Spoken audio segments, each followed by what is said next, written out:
Before we get into LEGO Batman, let me just tell you a quick story. Last week, I went to Copenhagen Contemporary, a contemporary art museum in Copenhagen. It's quite far from the city center, being placed in an industrial part of town out by the harbor. Naturally, all the buildings out here are huge. In fact, the surface area of Copenhagen Contemporary measures around 7,000 square meters, approximately 75,000 square feet, and the building reaches 19 meters in height, about 62 feet. The building next to it is even taller, an old shipyard, not as long but much wider, giving it a more boxy and stocky appearance. I couldn't find the surface area online, but the building reaches about 60 meters in height, approximately 197 feet. It houses a paintball arena, indoor roping, and a film studio.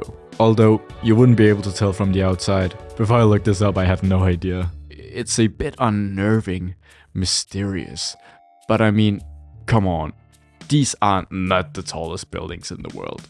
You're right, they're not, but there really isn't anything else tall out there, or really anything at all. These buildings stand out like something out of Stranger Things or Indiana Jones, right? As a kid, I loved exploring abandoned buildings with these kind of vibes. Old shipyards, factories, that kind of stuff.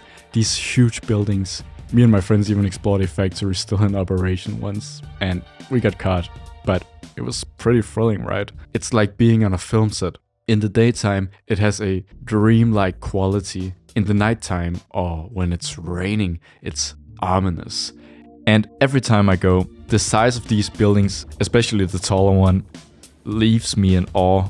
Because obviously I don't see buildings like these often. It feels like I'm on a mission, like I'm infiltrating an army base or something.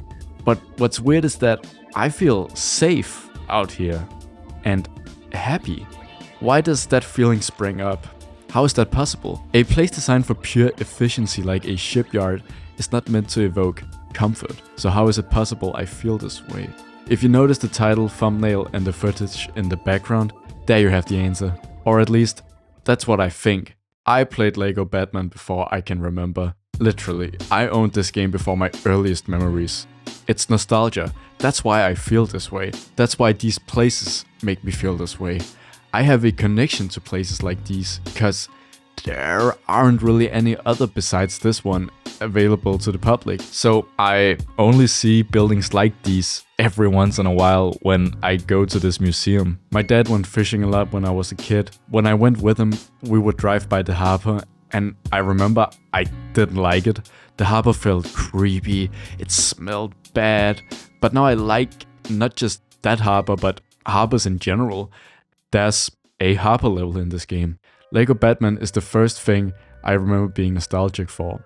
I remember being 13 and I came across the soundtrack for the Poison Ivy level, and this is a bit embarrassing, but it made me cry. I thought back to my childhood. I felt this weird feeling of sadness and happiness, longing for and loss of time. I'm an only child, so I would play this game with my mom a lot. I mean, obviously I'm attached to this game. Nostalgia has become so popular. I'm sure feeling nostalgic before age 12, 13 is normal now. Every generation seems to be doing reflective things in earlier and earlier stages of life. I remember one of my teachers said we probably wouldn't form or understand political opinions before age 15, because that was her generation, right? But it really irritated me, because I was already into politics. I grew up with wide access to the internet. She didn't. She's Gen X, I'm Gen Z. But why is Gen Z more than any other generation and earlier in age becoming so nostalgic, becoming obsessed with nostalgia? Or are we? Well, you know who it definitely is. And stick with me here, okay? UK underground rappers. Fake Mink, Feng, SD Kid and others all use nostalgic imagery, like they're stuck in 2014. Which reminds me of Playboi Carti's homage to old punk aesthetics, right? I mean, it's obvious. Revival of EDM and indie sleaze aesthetics, more homage from Carti. Look at Pink Panther's whole sound. Is this nostalgia baiting? Why can't anyone invent anything new? In 2005, cultural theorist Mark Fisher coined the term Hauntology. We're haunted by futures and aesthetics that never came to be. He defines this as culture in the 21st century losing its ability to imagine the future. We recycle the past, we pay homage to cultures of the past, and we use nostalgic imagery. Rappers take pictures with iPhone 5s instead of iPhone 15s. These artists aren't thinking this deeply about this. They have no choice. They're playing into human psychology, which is common sense if you want to sell something. Put a pin in that. We'll get back to it later. It has become the norm. These artists don't have a choice. They're possessed. We're possessed. We're haunted. Hauntology is especially relevant in the West, which is largely obsessed with profit. Like I said, these artists are British, like Burial. Mark Fisher actually described Burial's 2007 album Untrue, a classic by the way, as sounding like the ghost of London's rave past rattling around the night bus after the party already ended. Society's decay in sound. It's impressive and proof of Mark's studies. Why make something new when the past was so much better? Right? It felt safe and simple, like childhood, like a video game from your childhood. That's nostalgia in its purest form. A simpler past. And the past was simpler, not just for my generation when we were children, but the world as a whole. Everything feels more boring, though the appearance of things have been made more convenient and simpler, taking from Steve Jobs' playbook. But the world doesn't really feel simpler. Profit is stealing the colors of our world. Literally. There's a little hint to another video I'm making. You can look forward to that in the future, if you want. I don't know. Speaking of the future, people are not optimistic about the future or technology like they once was. Greed has run its course. That's the psychology these artists are playing into. That's why nostalgia is everywhere. That's why the harbors I thought smelled weird now makes me nostalgic. Cause I'm subconsciously reminded of simpler times. And the same can be said for the aesthetic of the game. It's not a cozy game like Christmas. Nostalgia for Christmas makes sense, right? Christmas aesthetics are warm and fuzzy, but that's not why it's nostalgic, and it's not about childhood either. I'm nostalgic for times in my life that I went through a couple of years ago, which weren't anything special. I was just probably feeling good in those moments. The aesthetics and Christmas traditions of your childhood simply amplified a good feeling.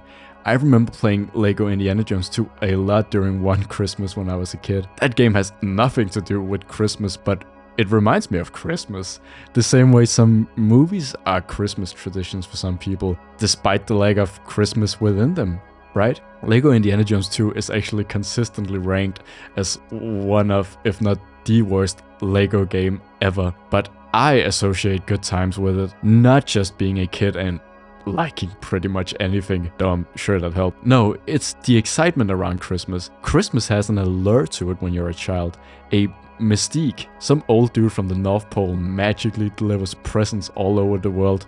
For sure, buddy. There's some magic in there. It makes magic seem real. In contrast to Lego Batman, the video game, here the atmosphere is dark and decaying. It's kind of lonely. But nostalgia is not just specific images, sounds, music, etc.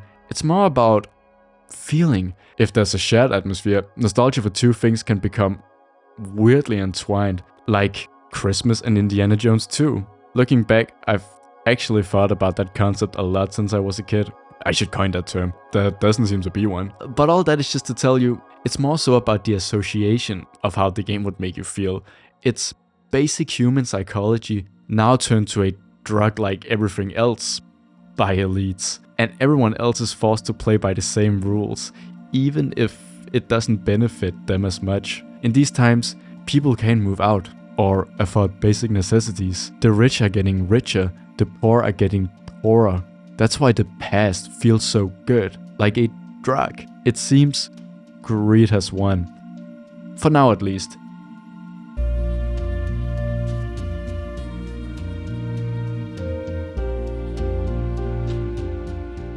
Just don't drink the Kool-Aid. All you gotta do is remember that these boosts of dopamine that you might get from fast food, scrolling social media, and being comforted by nostalgia, they're being used against you. We have to stay strong. As long as people stay aware of what's happening, we're off to a great start. I'm sorry, I didn't mean to get so deep. Why can't I get more than 4 billion studs? What's the point of getting 4 billion from one level with all the multipliers, or getting them at all, if I can't get past 4 billion studs? I know I don't need that many, but what's the point of collecting studs now? I just want to watch the number go up. I feel like there's a metaphor in there. I mean, a pretty obvious one, right? Although the scene in the game is really funny.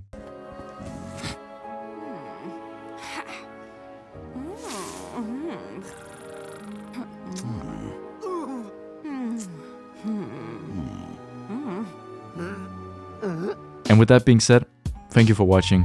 Thank you for your time. If you like this video, you'll probably like the other videos on my channel. Goodbye for now.